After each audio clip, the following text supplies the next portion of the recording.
আজকে শিখুন daily uses কিছু শর্ট সেন্টেন্স। প্রথমেই যোগাযোগ রাখো, কিপ ইন টাচ,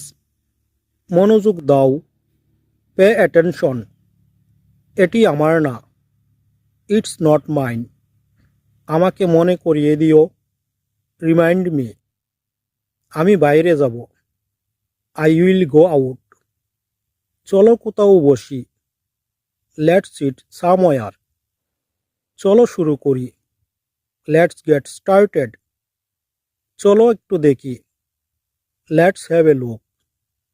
চলো একটু মজা করি, লেটস হ্যাভ এ ফান, আতঙ্কিত হবেন না, ডোন্ট প্যানিক, বোকামি করো না, ডোন্ট বি সিলি, বিরক্ত হবেন না, don't be bothered, please subscribe to my YouTube channel.